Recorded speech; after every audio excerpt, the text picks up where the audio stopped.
O terminal de embarque do Aeroporto Internacional de Guarulhos era um gigante de aço e vidro, frio e impessoal. O som dominante não era de conversas animadas, mas do arrastar constante de rodinhas de malas sobre o piso polido e dos anúncios eletrônicos que ecoavam sem emoção pelo vasto salão.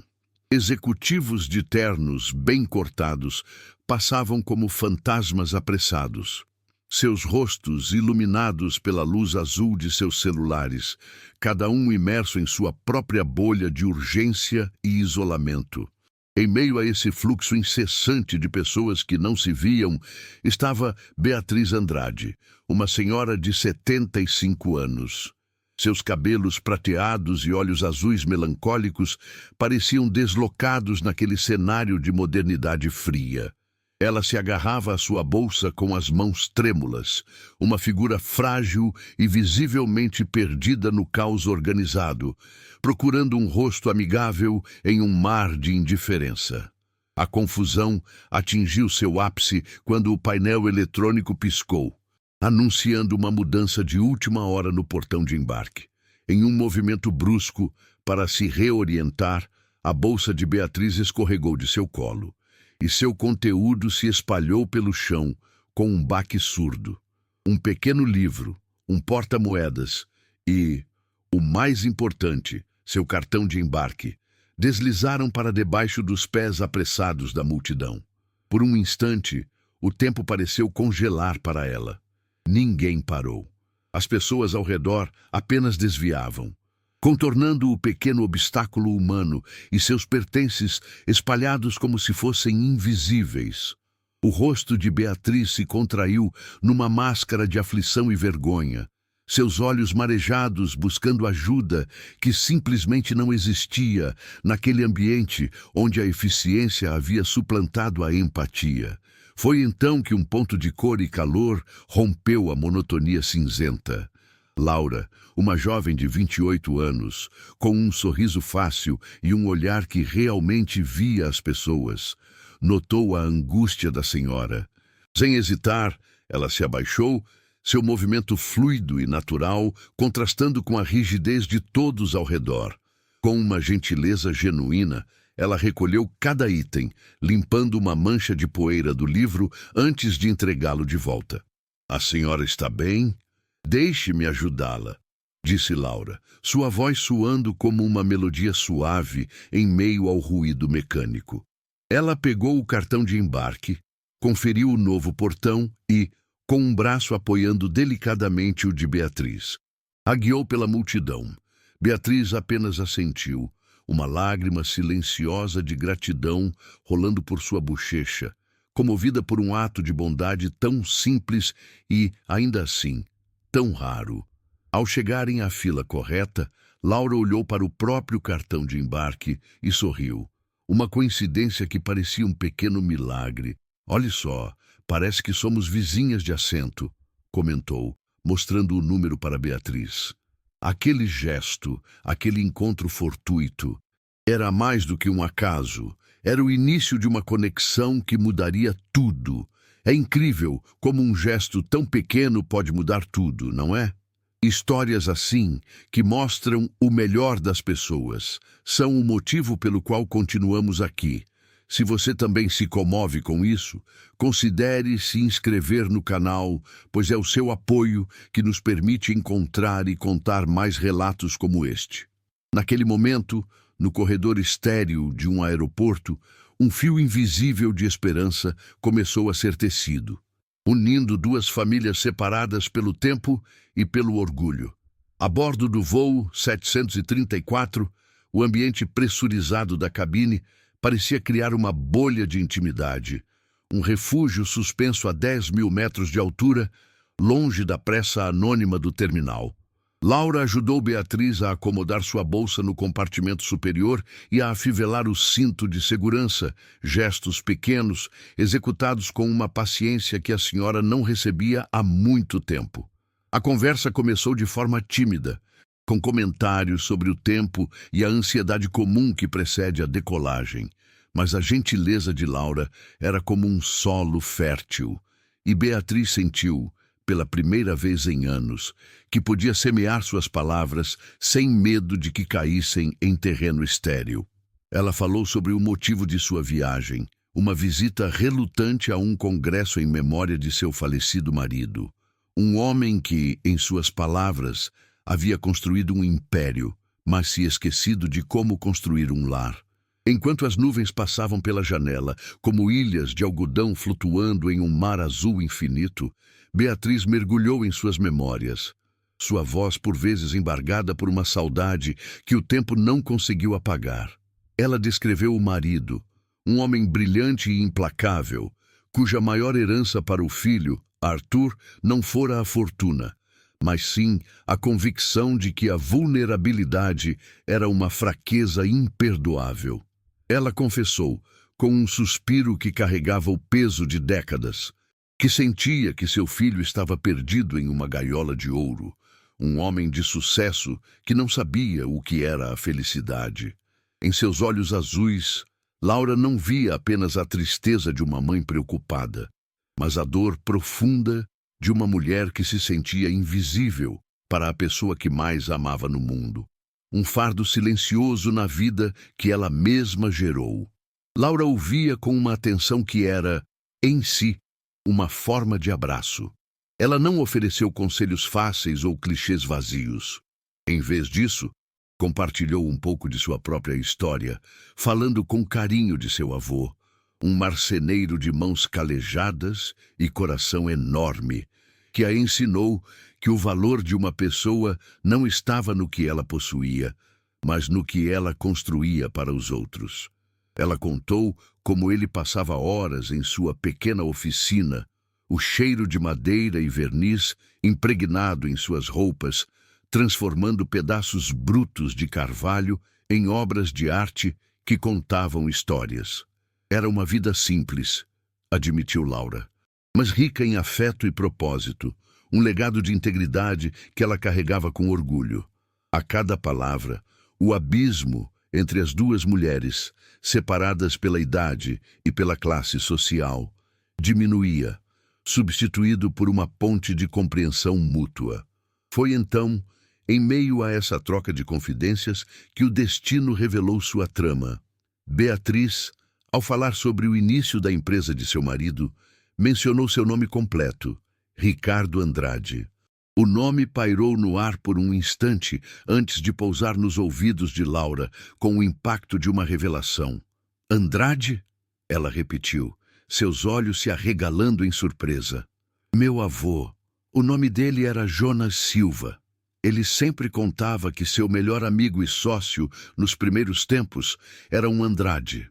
A coincidência era tão improvável, tão perfeitamente alinhada, que ambas ficaram em silêncio por um longo momento. O ruído monótono dos motores do avião parecia distante, abafado pela magnitude daquele elo redescoberto, uma conexão antiga que o tempo e uma briga misteriosa haviam rompido e que agora ressurgia entre elas. Naquele instante, uma chama de esperança se acendeu no coração de Beatriz, uma ideia audaciosa e talvez desesperada. Ela olhou para Laura, para a bondade genuína em seu rosto e viu nela tudo o que sentia falta em Arthur. Viu a empatia, a simplicidade, a capacidade de se conectar com o outro sem interesse ou cálculo. Laura não era apenas a neta do velho amigo de sua família. Ela era a personificação da humanidade que seu filho havia perdido em algum ponto de sua jornada rumo ao topo. A decisão se formou em sua mente com a clareza de uma epifania. Ela precisava que Arthur conhecesse aquela moça. Não era sobre negócios ou sobre o passado, mas sobre o futuro. Era sua última e talvez única chance de mostrar ao filho que existia um mundo além dos balanços financeiros e dos relatórios de mercado. Com uma determinação que surpreendeu a si mesma, Beatriz se inclinou e segurou a mão de Laura. "Minha querida", disse ela, sua voz firme, "isso não pode ser apenas uma coincidência. Quando chegarmos, gostaria que você viesse jantar em minha casa. Comigo e com meu filho, Arthur. Seria uma forma de honrar a memória de nossos avós, de fechar um círculo que ficou aberto por tanto tempo. A proposta era inesperada, e Laura hesitou, sentindo a complexidade por trás daquele convite aparentemente simples. No entanto, ao olhar para os olhos suplicantes de Beatriz, ela viu o apelo de uma mãe lutando por seu filho e não pôde recusar. "Eu adoraria, senhora Andrade. Seria uma honra", respondeu, selando o pacto que colocaria 2 gerações em rota de colisão. Longe dali, em um escritório no último andar de um arranha-céu de vidro e aço, Arthur Andrade recebeu a ligação de sua mãe com impaciência. Ele estava no meio de uma análise de aquisição, e sua mente operava com a precisão fria de um algoritmo. A notícia de uma convidada para o jantar, uma tal de Laura Silva, soou para ele como um ruído em seu sistema perfeitamente calibrado. O sobrenome Silva atingiu uma nota dissonante em sua memória, ecoando as histórias amargas que seu pai contava sobre uma traição antiga, um sócio que supostamente havia colocado os interesses próprios acima da lealdade, quase levando a empresa à ruína em seu início. Para Arthur, ensinado a ver o mundo como um tabuleiro de xadrez, aquele convite não era um gesto de reconciliação, mas uma jogada ingênua de sua mãe, uma vulnerabilidade que ele precisava conter. Ele desligou o telefone com um suspiro de frustração, passando a mão pelos cabelos perfeitamente penteados. A ordem de seu pai ecoava em sua mente como um mandamento sagrado. Nunca confie em ninguém que não tenha algo a perder, especialmente nos que se aproximam com sorrisos e boas intenções. A família Silva, em sua concepção de mundo, era o arquétipo do inimigo, a prova de que a bondade era uma máscara para a ganância.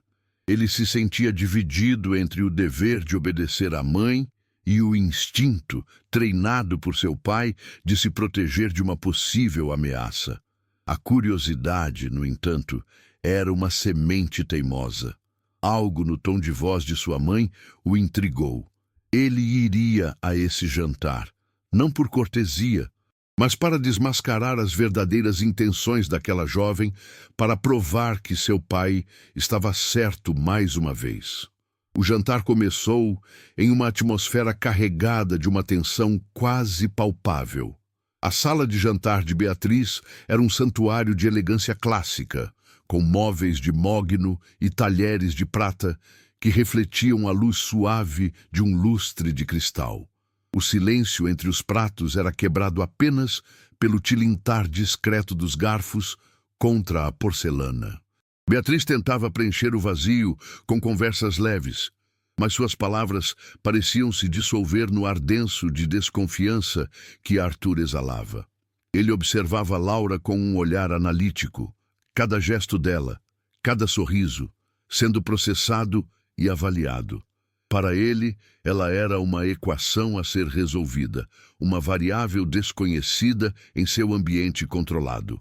Laura, por sua vez, sentia o peso daquele escrutínio, mas mantinha uma calma digna, respondendo às perguntas com uma serenidade que o desarmava.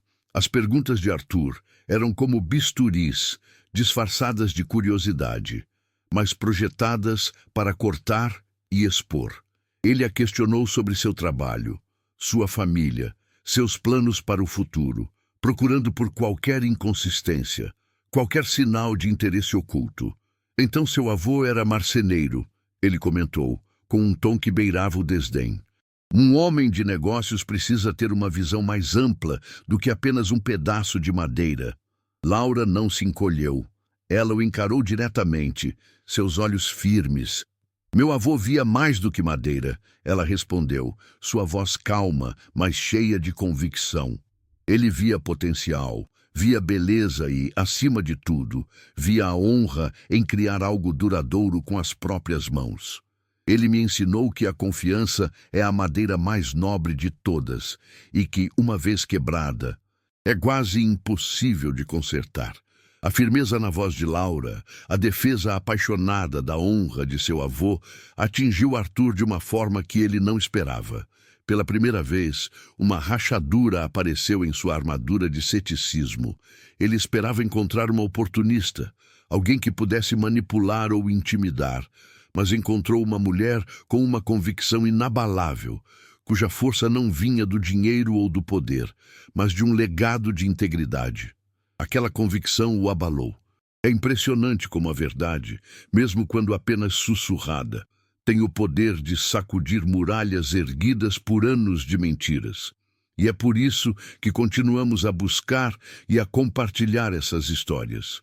Se você também acredita na força desses momentos de virada, sua inscrição no canal nos dá o apoio necessário para levar mais relatos como este adiante. O restante do jantar transcorreu em um silêncio diferente, não mais de hostilidade, mas de reflexão. Arthur mal tocou em sua sobremesa, sua mente um turbilhão de pensamentos conflitantes. A narrativa que seu pai havia construído com tanto cuidado ao longo dos anos, a história de uma traição que definira a filosofia de sua empresa e de sua vida, agora tinha um contraponto. Laura Silva não era uma vilã de uma história antiga, era uma pessoa real, com uma herança de orgulho e princípios tão forte quanto a sua. Ao se despedir, o aperto de mão entre eles foi breve, mas o contato visual foi longo. Arthur não viu mais uma ameaça, mas um enigma. E pela primeira vez em sua vida adulta, ele se sentiu compelido a procurar respostas por si mesmo, em vez de aceitar as verdades que lhe foram entregues. A noite que se seguiu ao jantar foi um borrão de insônia e inquietação para Arthur. As palavras de Laura ecoavam em sua mente, não como uma acusação, mas como uma verdade calma e inabalável, que colidia violentamente com as certezas que seu pai havia lhe imposto. Incapaz de encontrar paz, ele se levantou antes do amanhecer e se dirigiu ao antigo escritório de seu pai, um santuário de poder e segredos que ele raramente visitava. O ar ali era pesado, impregnado com o cheiro de couro e da memória de um homem que ele amava e temia. Movido por um impulso que não conseguia explicar, ele foi até um antigo retrato a óleo do fundador da empresa, seu avô, e o removeu da parede. Atrás dele, embutido na alvenaria, estava o pequeno cofre de aço que seu pai lhe dissera para nunca abrir. Um cofre que guardava, segundo ele, memórias dolorosas que deveriam permanecer enterradas. Com as mãos trêmulas, Arthur girou o disco da combinação. Os números que seu pai lhe dera em seu leito de morte, junto com a advertência. O clique metálico da fechadura se abrindo soou como uma profanação no silêncio do amanhecer. Dentro, não havia títulos de propriedade ou joias, mas apenas um diário de capa de couro e uma única carta, seu papel amarelado e quebradiço pelo tempo. Ele abriu a carta primeiro. Era a caligrafia de seu avô, elegante e firme, endereçada a seu filho, Ricardo. Cada palavra era um golpe, desmontando a fundação sobre a qual Arthur construiu sua vida. A carta confessava tudo. O investimento arriscado que ele fez contra o conselho de Jonas Silva, a perda catastrófica que quase os levou à falência e, o pior de tudo, a mentira.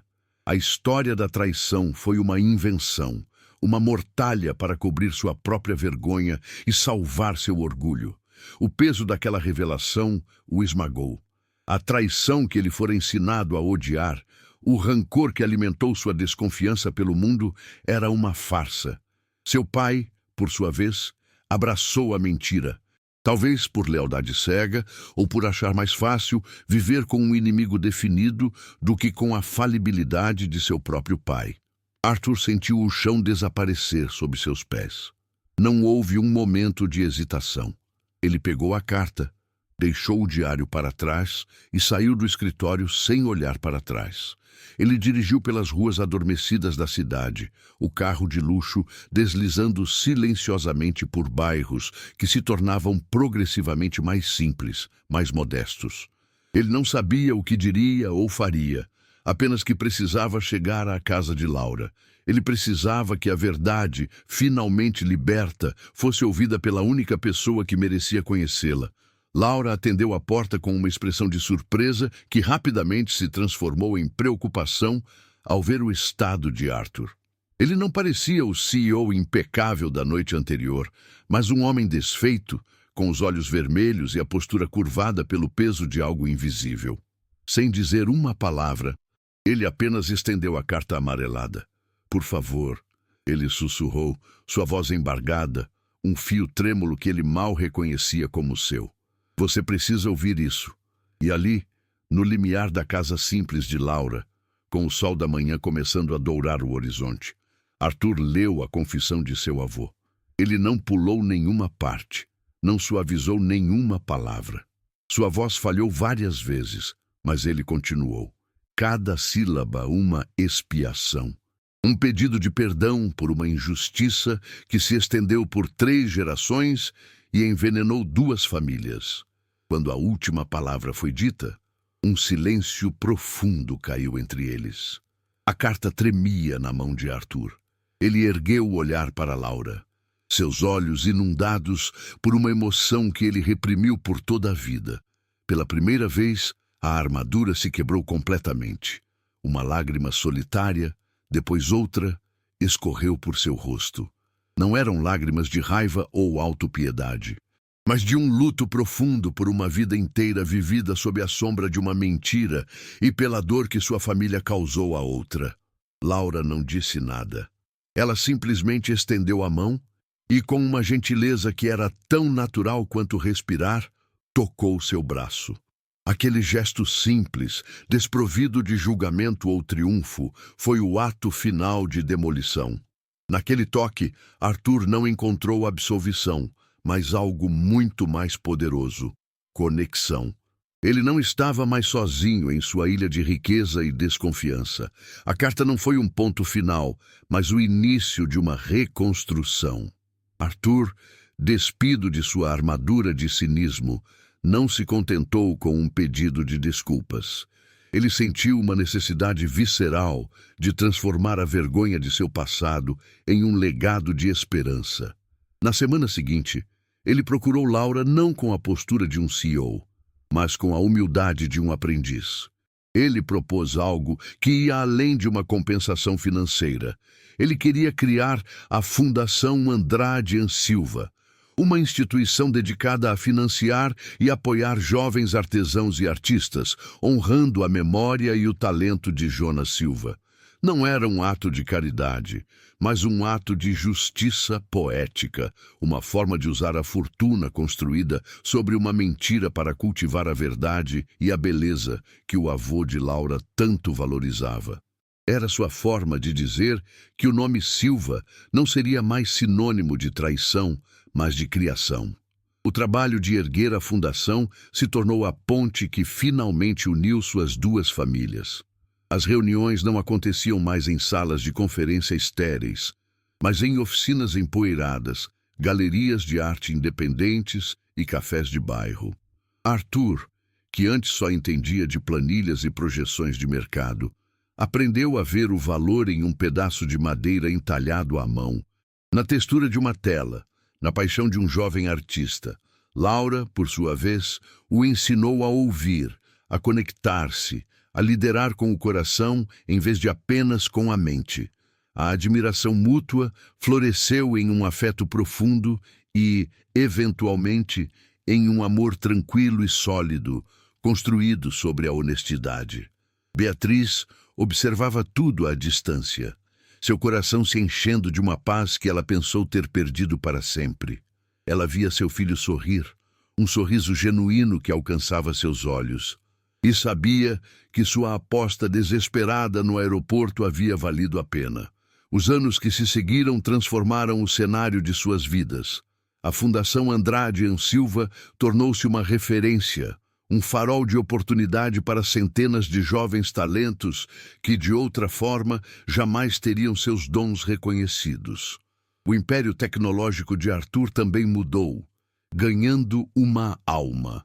Ele implementou programas de responsabilidade social que seus sócios inicialmente consideraram uma loucura, mas que acabaram por fortalecer a marca de uma forma que nenhum marketing poderia comprar. Arthur e Laura se casaram em uma cerimônia simples, no jardim de uma das oficinas que a fundação ajudou a construir.